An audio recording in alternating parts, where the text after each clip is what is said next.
Seja muito bem-vindo ao Essência, o podcast em que a fé e a ciência se encontram para iluminar os temas mais desafiadores da vida. Eu sou o pastor Anderson, mestrado em teologia e estudo em neurociência do desenvolvimento pela PUC do Rio Grande do Sul e palestrante.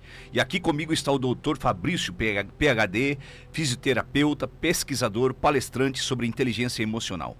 Hoje nós vamos mergulhar em um assunto que parece estar em toda parte, o narcisismo.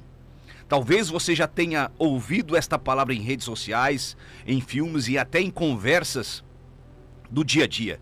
Mas a verdade é que o narcisismo não é apenas um termo moderno ou uma característica de quem gosta de se olhar no espelho. Ele pode destruir famílias, sabotar relacionamentos, arruinar carreiras e até enfraquecer ministérios inteiros. Então, o que a psicologia e a neurociência têm a dizer sobre o narcisismo? E mais, o que a Bíblia já nos alertava sobre esse problema séculos antes da ciência descrevê-lo? Doutor Fabrício. Boa tarde, pastor, aos ouvintes da Melhor FM e a todas as pessoas que estão nos assistindo pela internet. Esse é um tema polêmico, né? Então, acho que esse episódio ele vem com o sentido de trazer consciência para quem está nos assistindo, ouvindo, né? Para gerar lá no final uma mudança, né? Então, o narcisismo, ele é mais do que vaidade, né? Então, a gente pode olhar para a pessoa narcisista e pensar, o narcisismo tem a ver com vaidade, não é muito mais que isso, né? Então, ele vai além de um traço de personalidade e que, de certa maneira, todos temos um pouco disso e passamos por isso, né?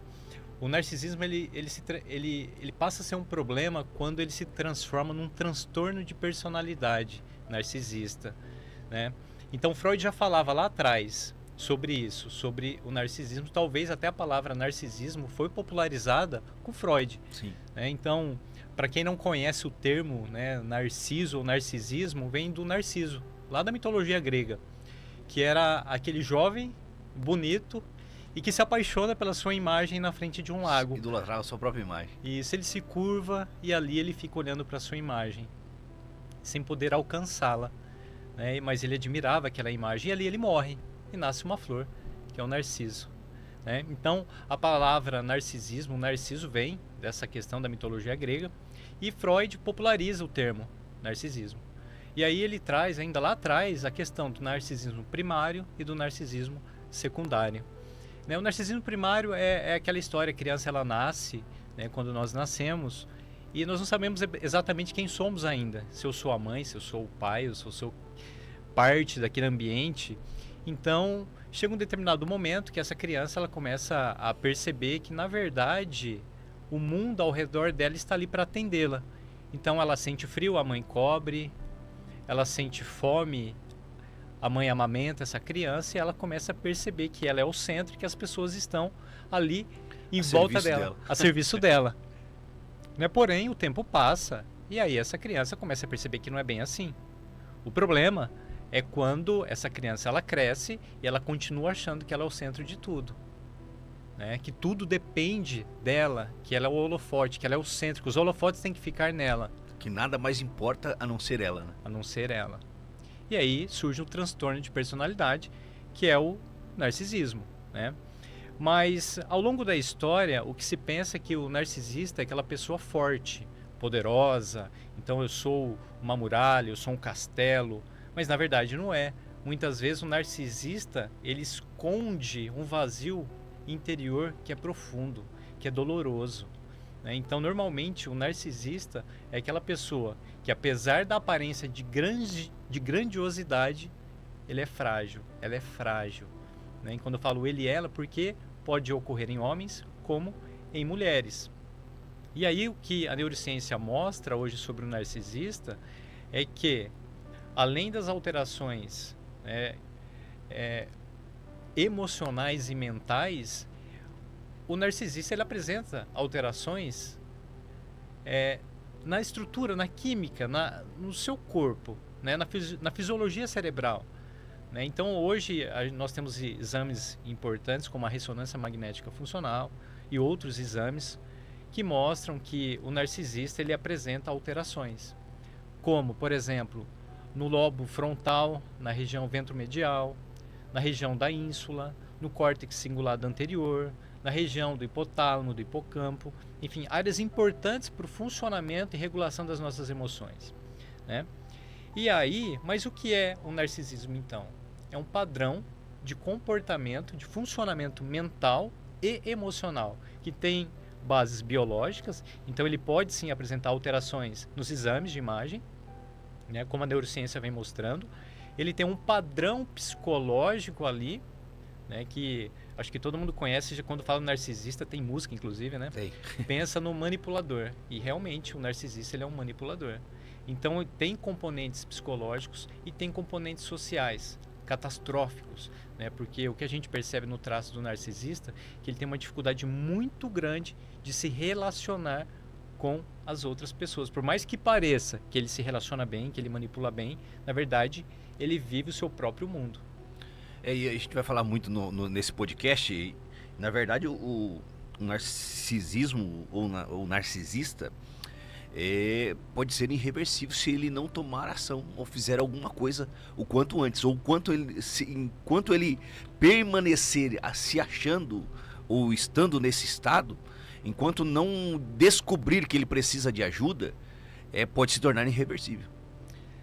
E aí eu acho que a grande questão desse episódio é trazer a consciência, porque muitas vezes as pessoas elas não têm consciência, né? Talvez ela escutou em algum momento falar sobre o narcisista, mas não tem essa consciência. Então a ideia é para quem convive com o narcisista ter essa consciência e ter ferramentas e talvez estratégias para lidar com essa pessoa. E para quem tem esse comportamento ou esse transtorno de personalidade, para que possa buscar ajuda, porque existem caminhos para que você possa mudar, né? Hoje vamos mostrar o sinal de alerta, né, nesse episódio, para que as pessoas tenham consciência disso. Porque muitas vezes o narcisista, alguns, né, não todos, outros já sabem que são, mas alguns fazem inconscientemente as ações, né? São narcisistas e fazem inconscientemente as ações, e aí o perigo disso, né, de não saber o que está fazendo, mas está fazendo, inflamando o seu próprio ego quando machuca, sente prazer naquilo que faz, e a gente vai trazer esses esclarecimentos nesse podcast hoje. E o detalhe que a gente conversava até há pouco é um prazer inconsciente. Inconsciente. É inconsciente. E aí é muito interessante que essa característica, pastor, a gente precisa dizer que é um narcisista ser uma bomba relógio, né? Então imagine assim, eu poderia corrigir o pastor agora, talvez você possa colocar essa garrafa ao lado. E você vai dizer, ok, tudo bem, vou pôr a garrafa ao lado porque talvez fique melhor. O narcisista ele já explode. Então, para uma situação que seria simples, corriqueira para qualquer pessoa, no dia a dia, uma crítica, ok. Eu olho para ela e vejo se ela faz sentido, até que ponto ela faz, que não faz, e eu me ajusto. Exatamente, nós analisamos, né? Analisamos. Exatamente. E tenho uma resposta, eu regulo as minhas emoções e tenho uma resposta. O narcisista, ele explode para qualquer coisa. Então, você vai conversar com uma pessoa narcisista, aquela pessoa que por qualquer coisa, ela explode. E aí, ela explode e muitas vezes gera uma distorção da realidade, e aí no final das contas ainda você fica se sentindo mal, né? Você se sente culpado, né? Aí você se sente culpado, exatamente. Então, eu acho que essa é uma grande característica. O narcisista é uma bomba relógio. Ele explode por qualquer coisa, né? E faz você se sentir mal. E aí o que os estudos hoje, a universidade... Independente, né? Independente. O que os estudos mostram hoje, a Universidade de Michigan, por exemplo, é que o narcisista ele tem alterações em áreas do cérebro, no sistema límbico, apresenta também um aumento de atividade nessas regiões do sistema límbico relacionado à hiperatividade, à hiperatividade. Então, normalmente ele costuma ter uma hiperatividade de áreas reativas. Então, é como se ele estivesse em alerta a todo momento. É como se a todo momento alguém fosse gerar uma instabilidade nele, ou provocá-lo, ou gerar alguma reação ruim. Então ele responde sempre com grande intensidade. E aí é importante a gente dizer porque, para responder dessa forma, possivelmente uma das causas do narcisismo são os traumas da infância, que nós vamos falar mais para frente, né? Então, possivelmente essa pessoa foi abandonada, foi rejeitada, maltratada, Se ela não foi, ela viu isso na casa dela, né? E a outra questão é... Dos pais, né, dos avós, e aí sofreu os pais, a mãe sofreu, o pai sofreu, os avós sofreram, e continua aí esse ciclo, né?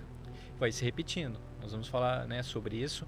E aí o córtex pré-frontal ventromedial também tem alterações, né? Então ela tem dificuldade de se colocar no lugar do outro, empatia. Ela tem uma dificuldade muito grande de se colocar no lugar do outro. Tendência então a reagir de forma exagerada e a necessidade compulsiva de defender a imagem dela, né? Então o narcisismo não é apenas um transtorno individual, ele é também o reflexo de uma cultura hoje que valoriza mais a aparência do que a própria essência. A geração do eu, né? Então, o que também os estudos mostram hoje é que os transtornos de personalidade, que são muitos, hoje geram em torno de 12% da população mundial, e que o narcisismo está em torno de aproximadamente 6% da população mundial hoje apresentam pessoas com características narcisistas. Isso é preocupante, isso é forte, porque quando a ciência nos mostra essa hiperatividade da amígdala e essa ausência de empatia no córtex pré-frontal, né, a Bíblia já descrevia esse mesmo padrão em uma outra linguagem, e agora vai ficar forte, né? Isaías capítulo 14, versículo 13 ao 14, retrata sobre Lúcifer. Subirei ao céu, acima das estrelas de Deus, exaltarei o meu trono, serei semelhante ao Altíssimo.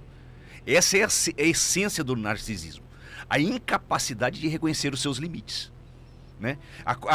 Coloca-se no centro, rejeitando qualquer outra submissão. Ele não se submete, ele quer ser.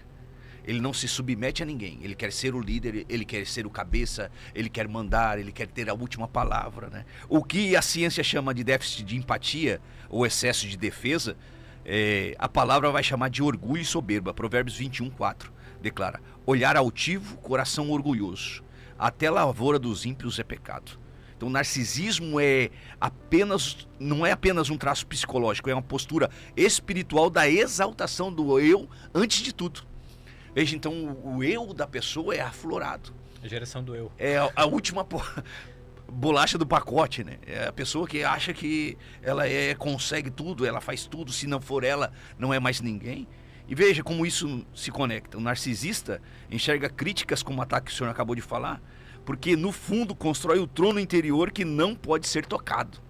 Então aquilo que ela tem como verdade absoluta, ela possui aquilo como verdade absoluta. Para mim é isso aqui, ponto final. Assim como Lúcifer não tolerou a ideia de alguém acima dele, o narcisista moderno não tolera ser corrigido, contrariado ou colocado no seu devido lugar. Então o resultado, inevitavelmente, é o conflito, destruição de relacionamento e isolamento. Veja, quando Lúcifer é expulso do céu, ele chega, quando ele está na terra, ele se apossa da serpente, e quando Eva chega perto dele, quando Deus fala para não comer da árvore do conhecimento do bem e do mal, ele pergunta para Eva: o que Deus falou para você? Por que você não pode comer? Aí ela falou assim, ele falou pra gente não comer, que é proibido a gente comer. Aí não, o Lúcifer falando, os seus olhos serão abertos, vocês serão como Deus. O direito do poder que ele queria.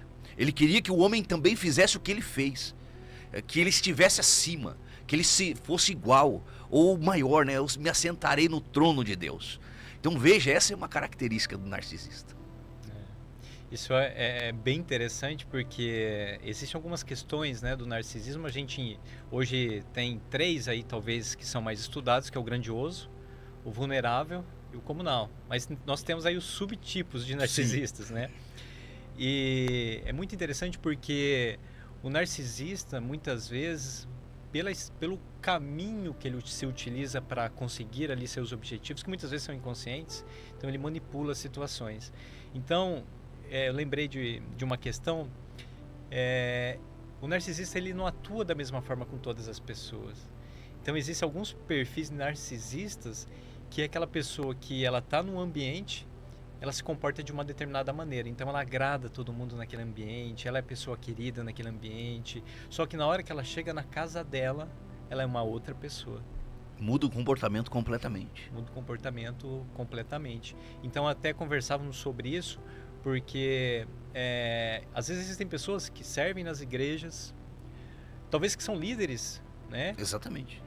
E que na hora que chega em casa tem outro comportamento. E aí os familiares começam a achar que estão loucos. Porque como assim? Né? O meu pai e a minha mãe é um líder, e aqui em casa é outro comportamento, talvez eu que esteja errado. O senhor me fez lembrar agora de uma história. Uma mulher o marido estava pregando e ela chega com os filhos e com a mala e ela senta em cima da mala na frente do púlpito. Todo mundo parou para olhar, a esposa do pastor, o pastor estava pregando e tal, e a mulher senta com os filhos e senta em cima da mala, e as pessoas começam a perguntar o que está acontecendo. A gente veio morar aqui na igreja, porque aqui meu marido é uma pessoa, em casa ele é outra. Nossa, forte. Forte isso, pastor.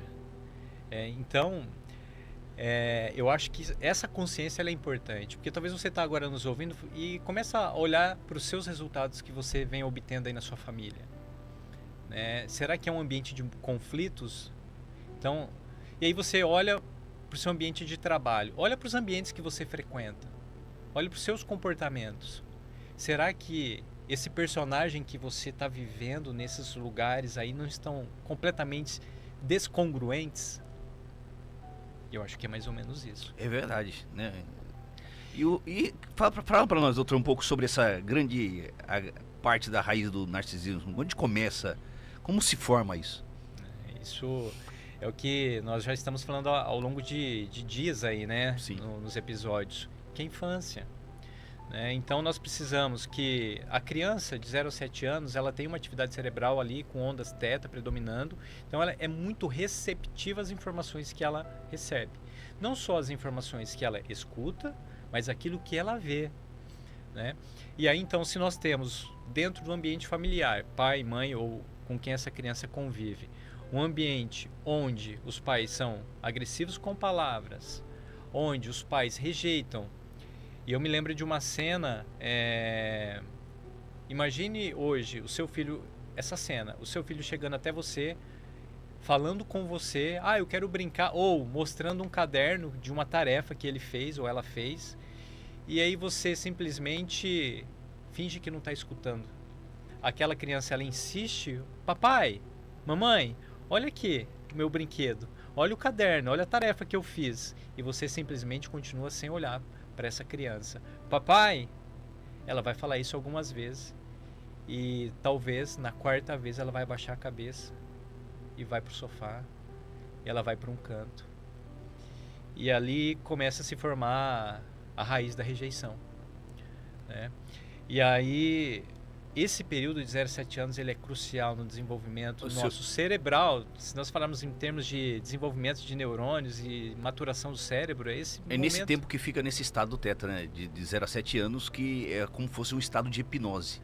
Porque ela não tem aquele senso crítico que nós temos hoje, a criança. Então, se eu falo alguma coisa, eu vou buscar as informações, né, no meu cérebro, e aí eu consigo decidir, pensar se aquilo é verdade, se aquilo não é.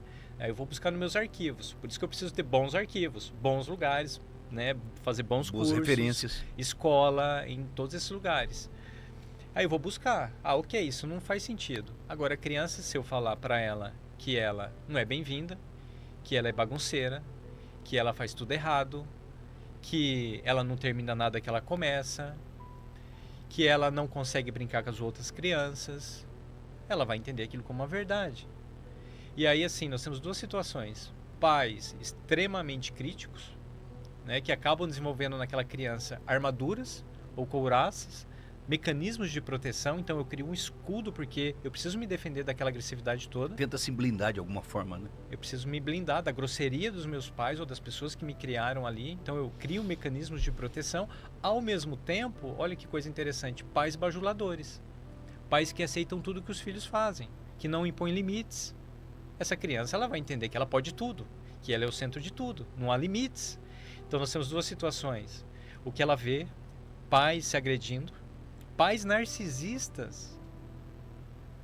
Então ela enxerga, ela observa, e ela vai criando os entendimentos dela baseado naquele filme que ela está vendo todos os dias, aquilo que ela vê todos os dias na casa dela. Ela vai absorvendo tudo isso. na casa dos avós, na casa dos amigos, nos relacionamentos na escola. E ela, a partir dessa absorção, ela vai construindo seus modelos, né? Então, é preciso sim também impor limites.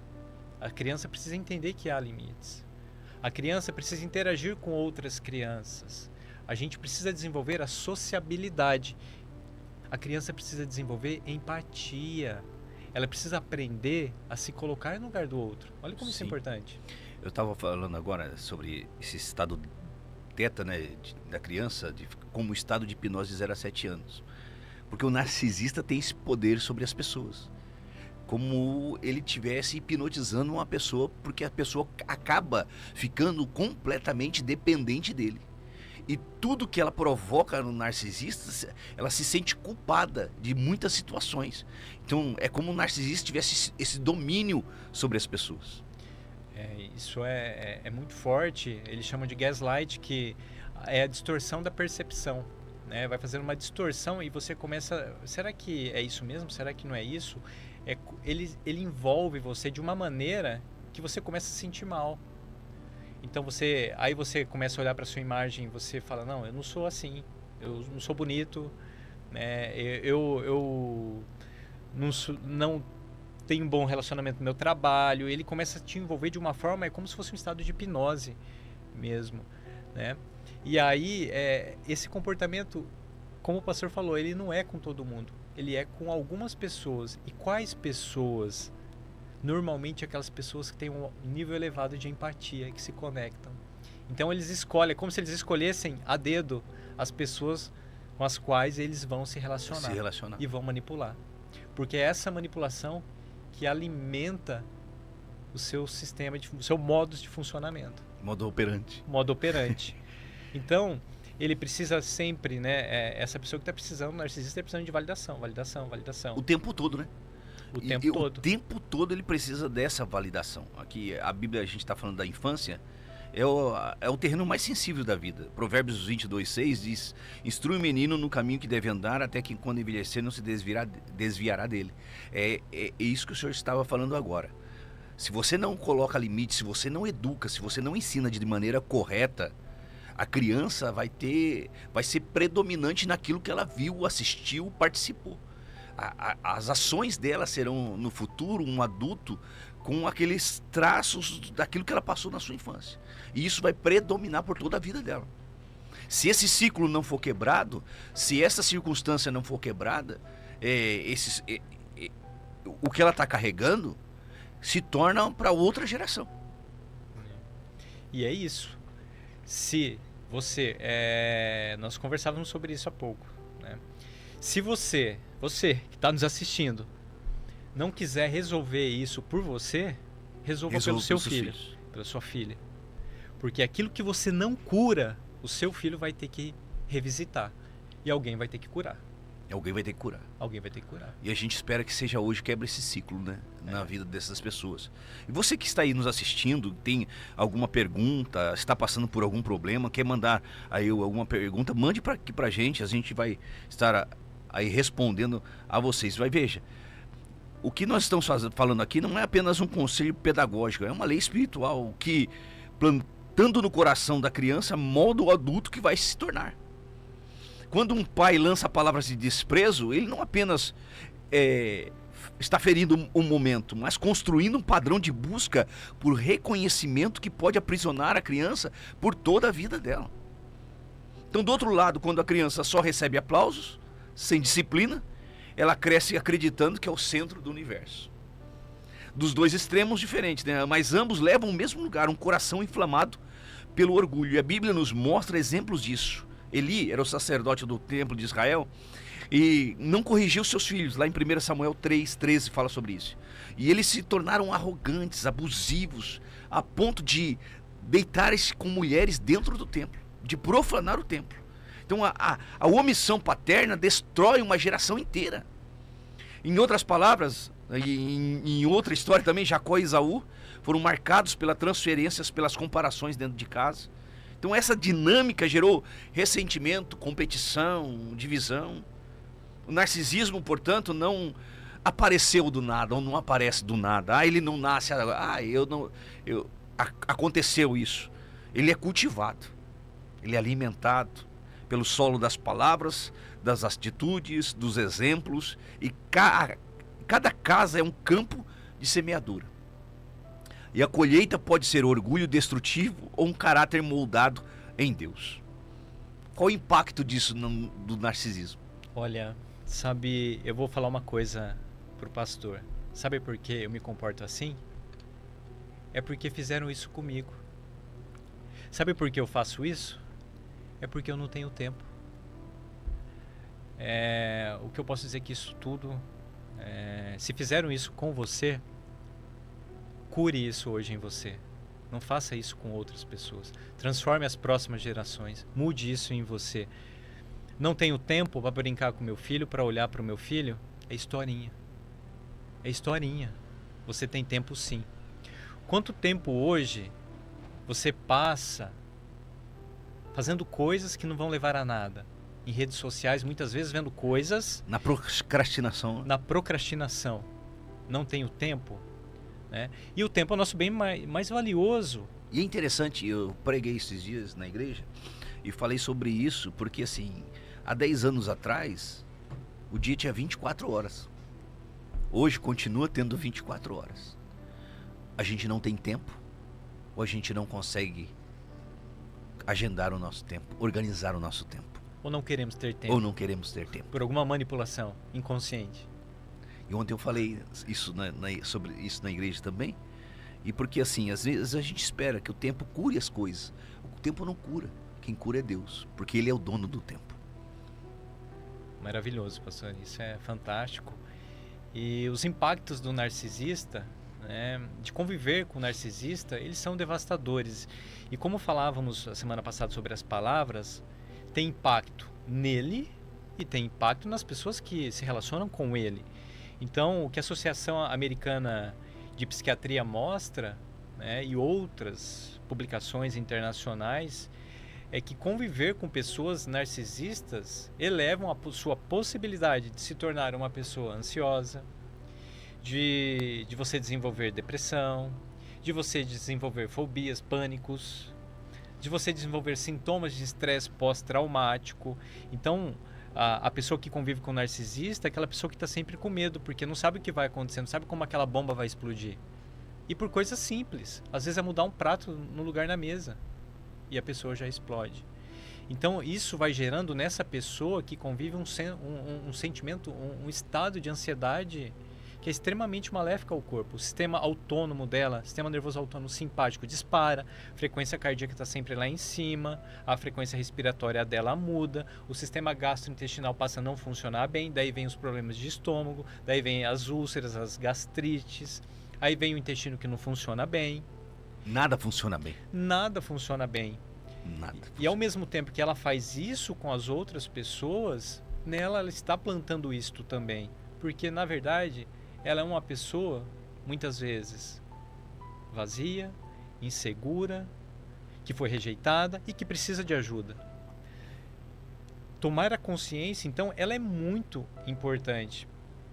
Porque, segundo estudos da Harvard Medical School, o narcisista ele pode deixar feridas. E essas feridas, muitas vezes, são tão grandes que faz com que relacionamentos sejam encerrados, que filhos se afastem dos pais, que destruam famílias, que destruam empresas. Imagina um ministérios, um líder narcisista. Então, realmente conviver com um narcisista é algo extremamente difícil, que pode levar a doenças, que pode adoecer você. Então, ter consciência é muito importante. Aumenta a hipertensão, a diabetes, aumenta então, as doenças imunes, né? Imagina o seu coração ficar o tempo todo, toda hora você liberando cortisol. Toda hora o seu sistema autônomo simpático disparando. E você com medo, sem saber o que vai acontecer, em alerta. A primeira coisa que tende a acontecer é um problema cardíaco.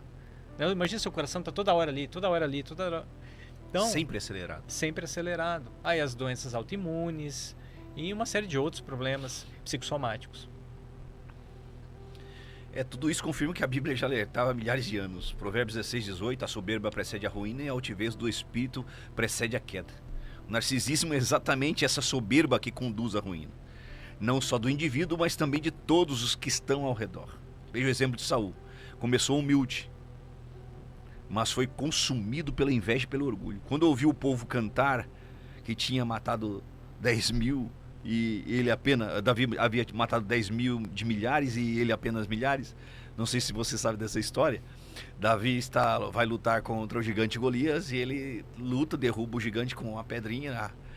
E ele sobe em cima do gigante, corta a cabeça do gigante e levanta a cabeça do gigante. E aí o povo de Israel sai vitorioso contra os filisteus. E de repente ele vai entrar na cidade, ele é ovacionado. O rei está na frente, ele atrás com a cabeça do gigante. E ele é ovacionado. E o povo começa a cantar. Saul matou 1000, Davi matou 10 mil, bendito seja o nome do Senhor. E o coração de Saul, veja, quem era o rei? Era Saul. Mas o coração dele se encheu de raiva, se encheu de ódio, se contaminou. E ele ficou assim. Então o narcisismo de um líder pode arruinar uma nação inteira. Uma nação inteira. Podemos também lembrar de Nabucodonosor, por orgulho e autoexaltação, foi humilhado até viver como um animal no campo. Cresceram as unhas, pelo no corpo, e ele foi pastar no campo. Porque ele achava que ele era maior que Deus. Em famílias, um pai ou uma mãe narcisista pode gerar filhos marcados por insegurança, medo ou rebeldia. Relacionamentos conjugais cria ciclos de abusos e codependências. Empresa gera ambientes de manipulação, de exploração. E no ministério, líderes narcisistas sufocam dons na igreja. Isso é forte porque não suportam ver os outros crescerem mais do que ele. Se você canta melhor, eu vou ter que parar você. Se você prega melhor, eu vou ter que parar para você. Porque aqui ninguém pode ser melhor do que eu. O narcisismo é um fato. Uma bomba relógio. A gente tem falado muito sobre isso. Cedo ou tarde, explode em ruína. Explode. Vai haver uma explosão. Então eu li um livro uma igreja chamada Tov. E fala muito sobre os líderes narcisistas das igrejas. O quanto muita gente está sofrendo dentro de igrejas. E quando eu falo igreja, eu falo de todas elas. E de todas as religiões. Estão sofrendo com líderes narcisistas. Com pessoas que estão na frente. Não falo só do pastor que está lá na frente, mas de toda a liderança. Líderes que não suportam que o membro seja melhor que ele, que cante melhor, que pregue melhor, que evangelize melhor. Em vez de potencializar os dons no liderado, para que ele cresça cada vez mais, porque ele crescendo, ele também vai crescer. Quem aplaude, atrai. Quem aplaude, atrai. E as pessoas fazem essa inversão de valores e falam, não, eu preciso apagar essa pessoa, porque ela está se destacando mais do que eu. Ela está pregando melhor do que eu. As pessoas vão querer mais ela do que eu. Saul estava no trono, era o rei. Não havia possibilidade dele ser tirado, a não ser quando Deus decidiu. Deus rejeita Saul e escolhe Davi. E Davi estava no campo. Davi não estava almejando o trono. E Deus escolheu Davi para ficar no trono. Então veja, o narcisista é esse. Deus abate o soberbo, mas dá graça ao humilde. Pega Davi lá no campo, lá no meio do mato, cheirando a ovelha, e traz ele para se entrar no trono. Aquele que era improvável, Deus faz com que ele se torne o rei de Israel. Um dos maiores reis. Ele traz humilde. E o contrário da humildade é? Soberbo. Orgulhoso. Orgulhoso. Todo narcisista é? Orgulhoso. Orgulhoso. Todo orgulhoso é mentiroso. E todo mentiroso é orgulhoso. Então, isso é muito forte, né? Porque se você olhar pro narcisista, ele é orgulhoso. E tudo dele é melhor. Se ele canta melhor, ele é melhor que todo mundo. Se ele tem um carro, o carro dele é melhor do que todo mundo. Ninguém está à altura do narcisista. E nós dizemos que um dos maiores problemas da humanidade é o orgulho. Hoje nós observamos que quando nós falamos de mentira, talvez você possa até não concordar com o que eu estou dizendo, né? O orgulhoso ser mentiroso, mas ele é. Porque imagine assim, eu preciso de uma orientação do pastor. Talvez você olhe para mim e fale assim, o Fabrício está precisando, e oferece ajuda. Eu olho para o pastor e falo assim, não precisa, tá tudo bem. Eu sei isso. Mas eu preciso, mas eu não falo. Eu sou orgulhoso e eu sou mentiroso. Ele tem dificuldade de reconhecer que ele precisa de ajuda. Ele tem dificuldade de reconhecer que ele precisa de ajuda. Né? Todo mundo percebe que ele precisa de ajuda, mas ele não quer reconhecer isso. O narcisista, ele quer mostrar que ele é melhor que os outros em todas as áreas. Ele pode estar com um carro, uma Brasília quebrada, ele fala que aquilo é melhor que o você tem. E aí eu lembro da história do ovo, né? É você olhar pro narcisista como um ovo.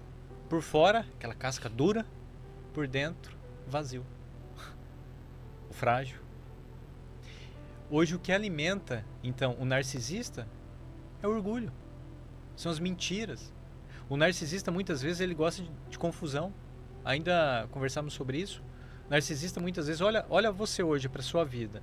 Em todos os setores, todos os lugares que você passa. E você olha e começa a observar as confusões em que você entrou. O narcisista, por todo o movimento que ele faz de manipulação, ele gosta de confusão. É um movimento inconsciente da confusão. Então, se você olhar, você que está nos assistindo e ouvindo, se você olhar para o seu histórico, você vai ver.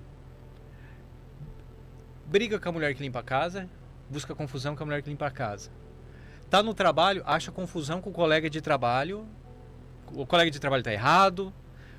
Tá na igreja, tá com problema, busquei confusão na igreja. Sai no trânsito, arruma confusão no trânsito. Então poderia dizer que o narcisista, ele adora uma confusão. Ninguém está certo a não ser ele. Então, e aí eu lembro do sistema de dopamina. Porque é nesses detalhes, nessas confusões, que ele vai se alimentando, produzindo dopamina. É recompensa dele falar sobre esse movimento. Então, eu arrumo a confusão e eu sinto prazer na confusão. Então, isso vai alimentando ele. Então, o narcisismo é um sintoma psicológico. O orgulho é a raiz espiritual. A gente está falando sobre orgulho. Enquanto a ciência descreve os mecanismos de defesa, os processos cerebrais, a Bíblia revela a causa profunda. O coração humano se coloca no trono. Provérbios 16:18 declara: a soberba precede a ruína, falamos agora. Todo narcisista, cedo ou tarde, colhe ruína do seu próprio orgulho. A casa vai desmoronar. A casa vai desmoronar. E a saída está em Cristo. Filipenses 2:5-7 nos mostra o caminho contrário. Veja: tende em vós o mesmo sentimento que houve em Cristo Jesus, que subsistindo em forma de Deus, não considerou ser igual a Deus. Veja a diferença. O diabo se considerava ser igual a Deus e queria subir ao trono. Jesus, sendo Deus, não se considerou, se subsistiu de forma de Deus, não se considerou ser igual a Deus. Veja, antes ele se esvazia de si mesmo, assumindo a forma de servo, de homem. Enquanto o narcisista se inflama, Cristo se esvazia. Isso é forte demais. Isso é forte demais. Enquanto o orgulho prende, a humildade liberta. Então a cura, portanto, não é inflamar ainda mais o ego, é se esvaziar diante de Deus, né? Se esvaziar, dizer quem é maior é o Senhor. Crer que Deus pode, Ele é o Senhor de todas as coisas. E aí vamos continuando. E aí, pastor, eu acho que a questão é a gente mostrar que é possível curar, mas é preciso esvaziar-se diante de Deus. De Deus. Hoje a ciência ela tem, né, inúmeras ferramentas para você utilizar, tem os profissionais da área de saúde mental, os médicos, os psicólogos, psicanalistas, terapeutas, enfim. Existe hoje, né, a igreja com esse papel que ajuda as pessoas, a comunidade, né, ajuda essas pessoas. Então ela não é uma prisão. Você pode sim se libertar dessa condição ou desse padrão de comportamento, né? E aí é interessante a gente olhar para as diferentes áreas da vida, para a família.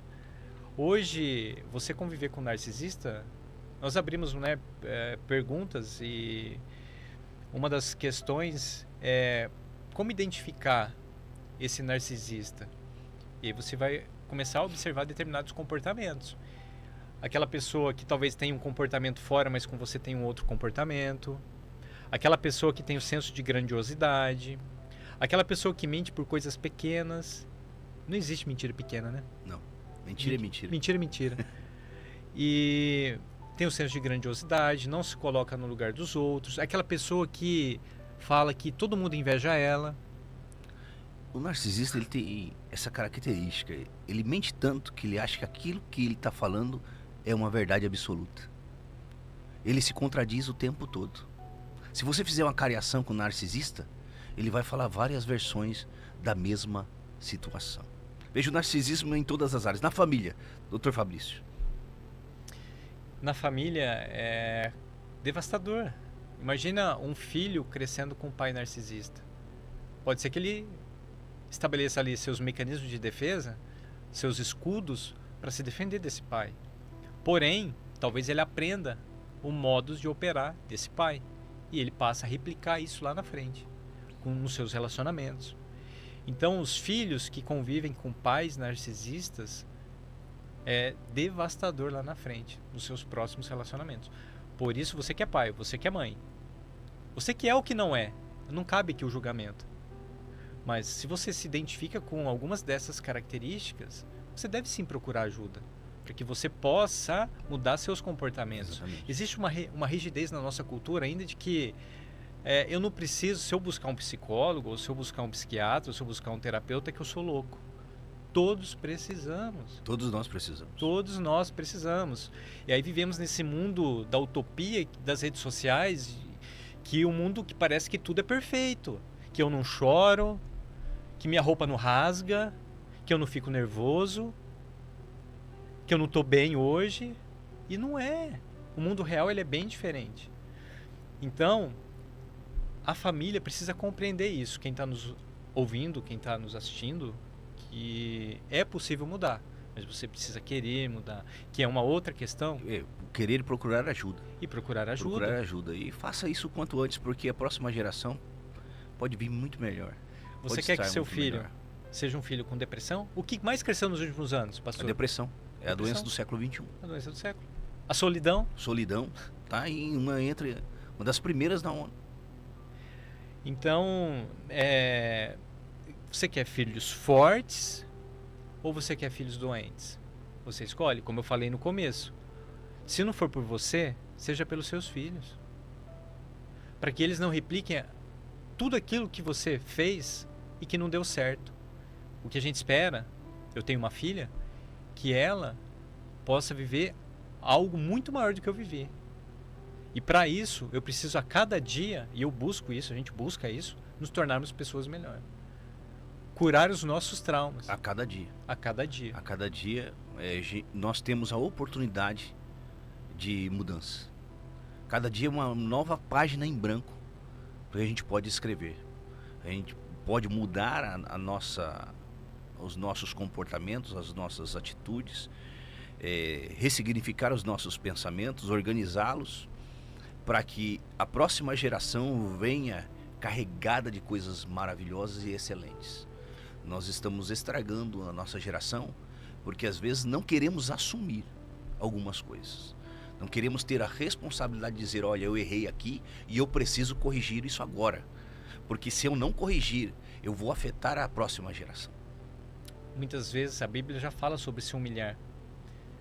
Então, se esvaziar, reconhecer que eu sou talvez completo e imperfeito, em processo de transformação. Todos estamos em transformação. A Bíblia vai falar que a gente está à procura do homem perfeito. Nós estamos sempre nos aprimorando, né? Nós estamos sempre aprimorando. E vamos chegar ao fim assim. Assim, sempre. Sempre. Sempre aprendendo, sempre conhecendo.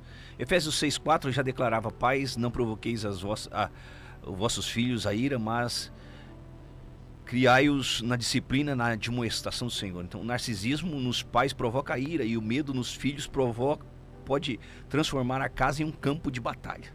Os filhos não recebem identidade firme, mas recebem feridas emocionais que podem durar a vida inteira. Falamos do caso de Eli. Eli falhou em corrigir os seus filhos, então a falta de disciplina resultou em rebeldia e destruição. A ausência de amor equilibrado gera filhos quebrados. E agora vamos para os relacionamentos. Nos relacionamentos gera relações abusivas. O narcisista, como ele gera esse movimento de manipulação, ele faz com que o marido ou a esposa se achem culpados. Ele destrói a identidade do marido, da esposa. Eu ia falar marida. Da esposa. Então,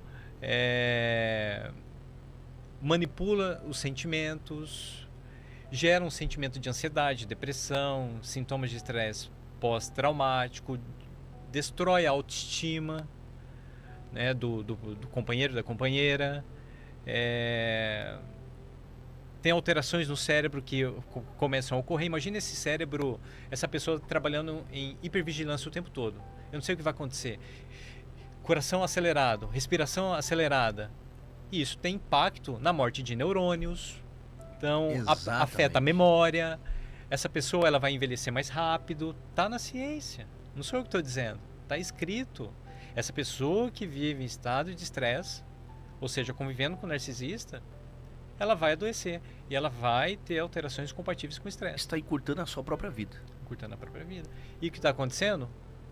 Famílias sendo destruídas. Porque eu não quero assumir que eu preciso de ajuda. Para que a gente possa recuperar, reconstruir, eu preciso assumir que eu preciso de ajuda.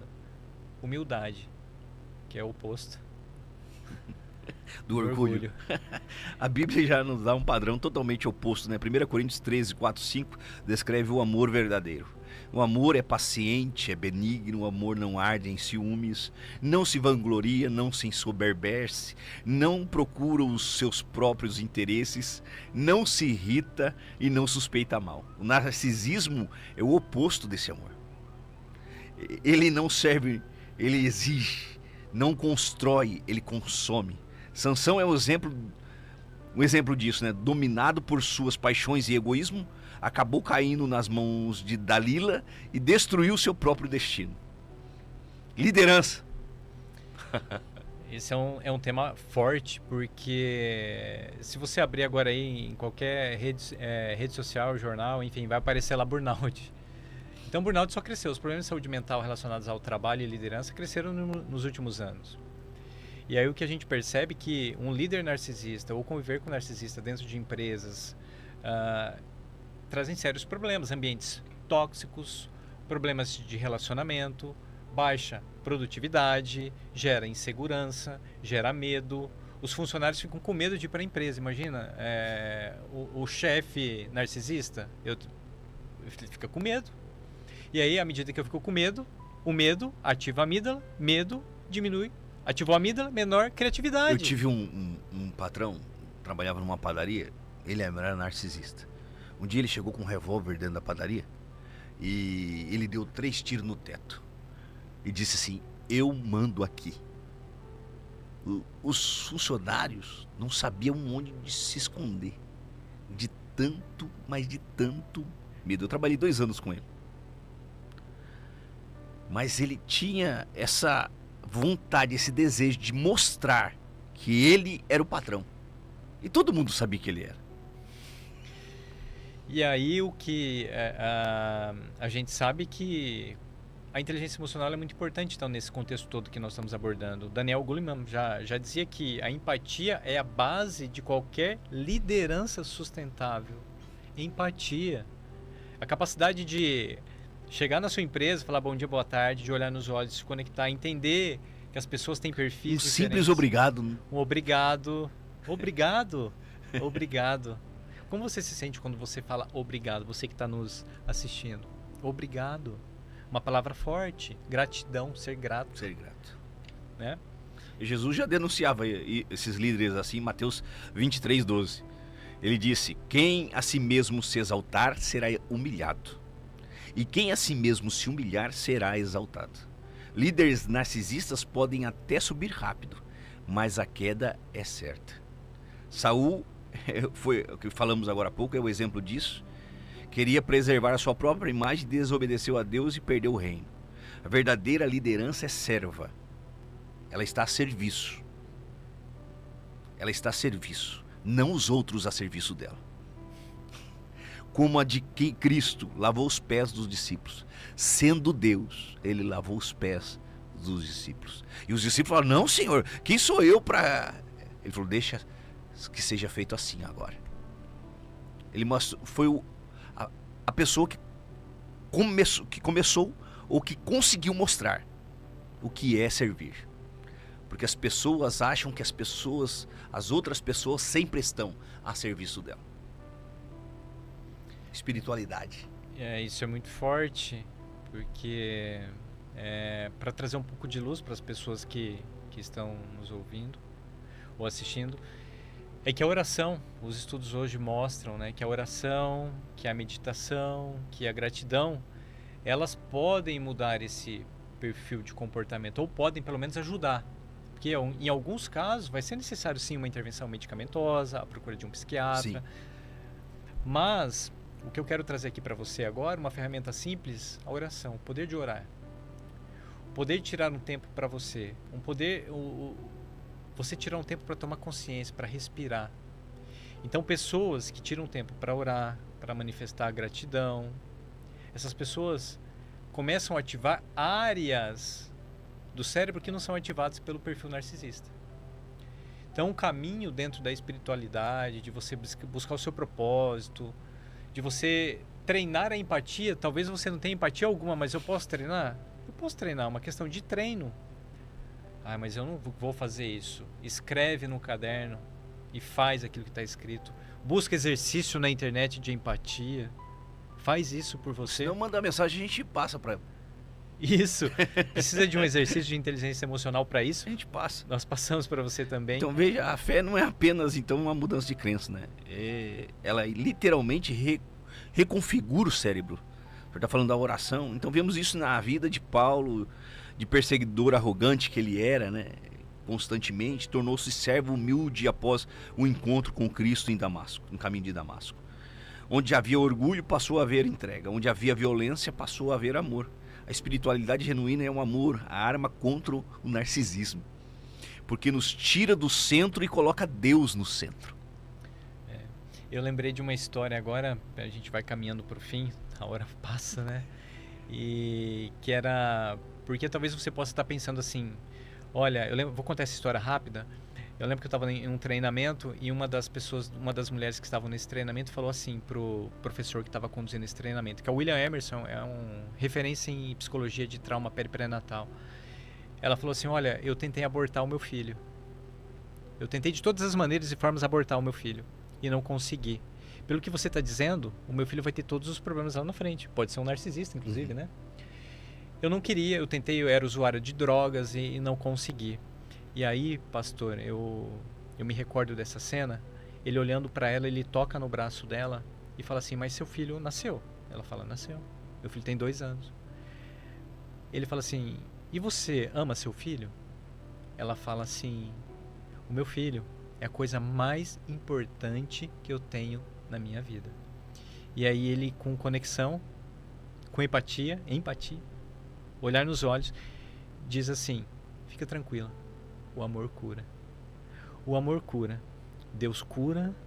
Então, você hoje que está aí nos ouvindo, que você possa ter essa consciência dos seus comportamentos, das suas ações, que você possa ter na palavra de Deus, que você possa ter hoje a neurociência, a inteligência emocional como um caminho para te ajudar. Você que é narcisista, que tenha comportamentos ou traços narcisistas, ou você que é vítima de um narcisista.